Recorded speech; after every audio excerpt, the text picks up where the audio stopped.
What's up YouTube, welcome back to the channel. Thank you guys for clicking on today's video, liking the content, engaging with the content, and sharing it, spreading the message. Shout out to all the new subscribers. Thank you for your support, and my hope is to continue to put out these high quality videos for you guys, full of information to help you guys think deeper about topics and question things, and hopefully use that information to grow as an individual. Oftentimes, we as a society, we are constantly being surrounded by sex. It is in our face everywhere we go. It's on Instagram, it's on all types of social media. It's out and about when we go to the store. And when we're not out and about having it thrown in our face, oftentimes because of the images we've seen or the music we listen to, or because of the way our minds have been programmed, we're constantly having to fight the urges of lust. And we're constantly just fighting that temptation, especially if you're a young man in today's society. You know, it's almost like you are shamed if you don't participate in the debauchery that goes on. And a lot of times we see men that save themselves for marriage or don't want to participate in this and that want to be celibate. They get shamed, they get ridiculed, they get called different types of names, when a lot of times those men are saving that life force, that energy force,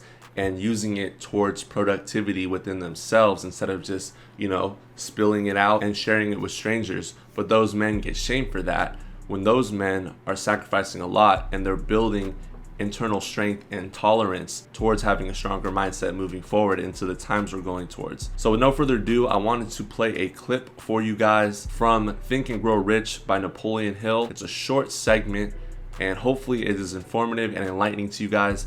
It has to do with sexual transmutation. Hopefully you guys can take away some information from this. And if you're interested in it and it speaks to you, be sure to try it and let me know how that goes. I started transmuting my energy about 2 years ago and it has changed my life for the best. And I wanted to share this information with you guys and let you guys know there's nothing wrong with practicing celibacy and channeling all that energy that you could be using and sharing it with strangers and just channeling it back into yourself. Don't let people shame you for doing something that they can't do because they don't have self-control over their lives. With no further ado, let me play this clip for you guys. Sex transmutation is simple and easily explained.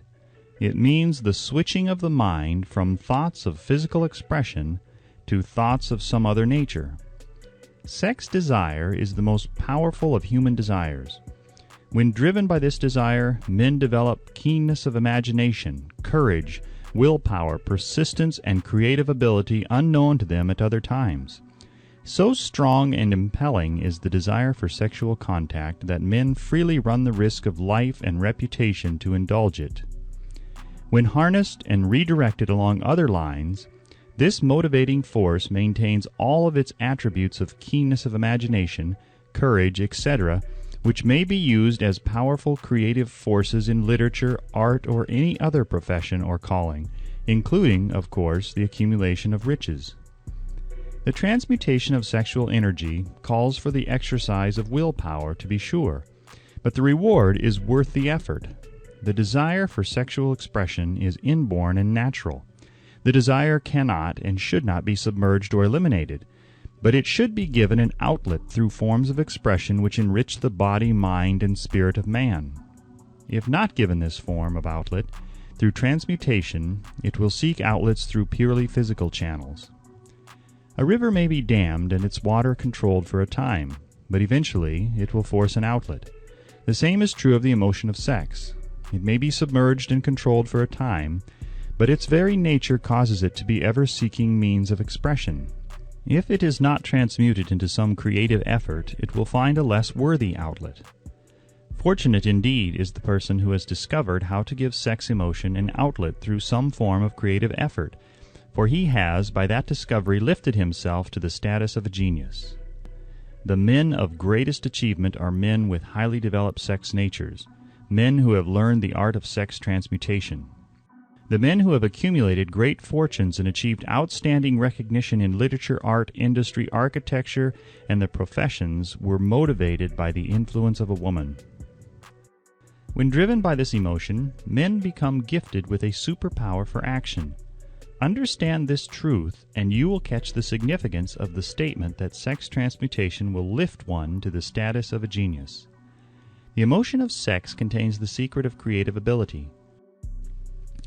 The desire for sex expression comes at the head of the list of stimuli which most effectively step up the vibrations of the mind and start the wheels of physical action.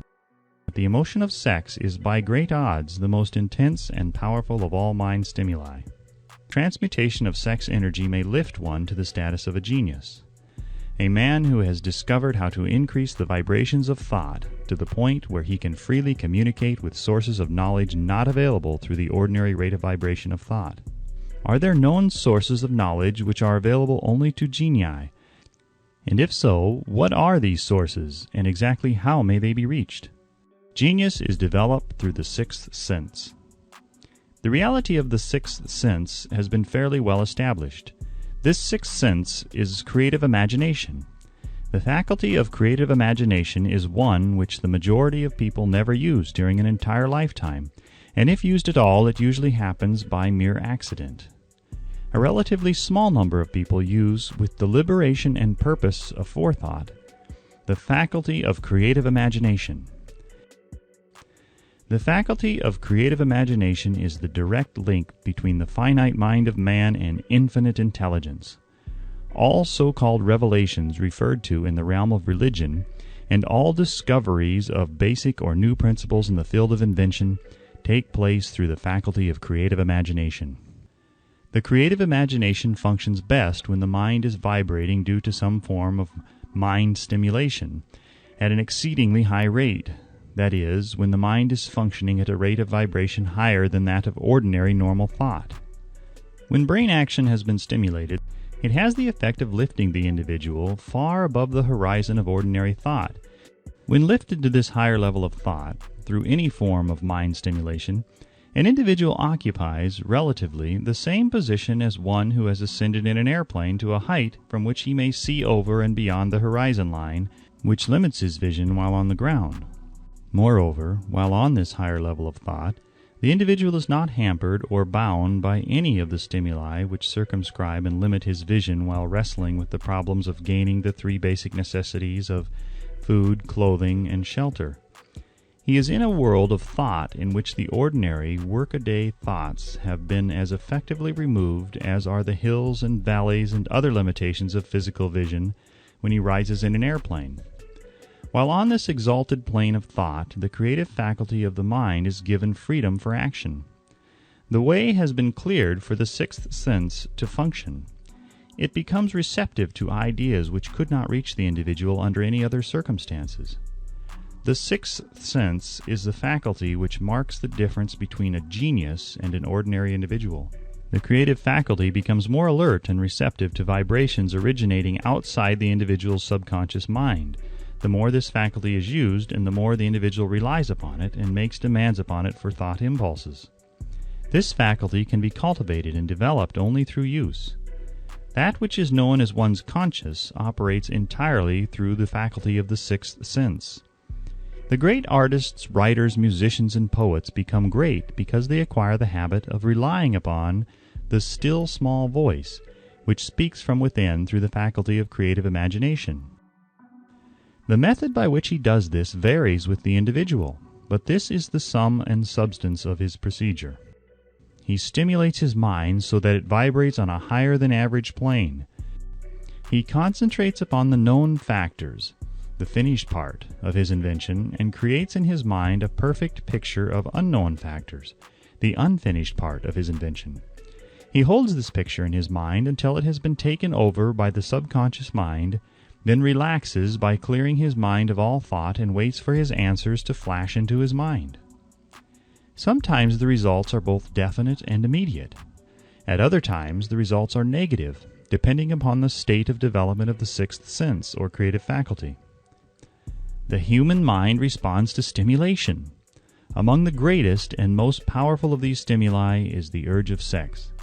When harnessed and transmuted, this driving force is capable of lifting men into that higher sphere of thought which enables them to master the sources of worry and petty annoyance which beset their pathway on the lower plane. Chief among the stimuli with which this stepping up of the vibrations may be produced is sex energy. The mere possession of this energy is not sufficient to produce a genius. The energy must be transmuted from desire for physical contact into some other form of desire and action before it will lift one to the status of a genius. Far from becoming genii, because of great sex desires, the majority of men lower themselves through misunderstanding and misuse of this great force, to the status of the lower animals. A mind stimulant is any influence which will either temporarily or permanently increase the vibrations of thought. Nature has prepared her own potions with which men may safely stimulate their minds so they vibrate on a plane that enables them to tune in to fine and rare thoughts which come from no man knows where. No satisfactory substitute for nature's stimulants has ever been found. It is a fact well known to psychologists that there is a very close relationship between sex desires and spiritual urges, a fact which accounts for the peculiar behavior of people who participate in the orgies known as religious revivals. Through these sources one may commune with an infinite intelligence, or enter at will the storehouse of the subconscious mind, either one's own or that of another person, a procedure which is all there is of genius. That the factor of personality known as personal magnetism is nothing more or less than sex energy. Highly sexed people always have a plentiful supply of magnetism. Through cultivation and understanding, this vital force may be drawn upon and used to great advantage in the relationships between people. Transmutation of sex energy calls for more willpower than the average person cares to use for this purpose. Those who find it difficult to summon willpower sufficient for transmutation may gradually acquire this ability. Though this requires willpower, the reward for the practice is more than worth the effort. These statements of the virtue of sex energy should not be construed as justification for the libertine. The emotion of sex is a virtue only when used intelligently and with discrimination. It may be misused, and often is, to such an extent that it debases instead of enriches both body and mind. Intemperance in sex habits is just as detrimental as intemperance in habits of drinking and eating. No man can avail himself of the forces of his creative imagination while dissipating them. Sex alone is a mighty urge to action, but its forces are like a cyclone. They are often uncontrollable. The man who does not recognize this important truth deprives himself of the power which has done more to help men achieve success than all other forces combined.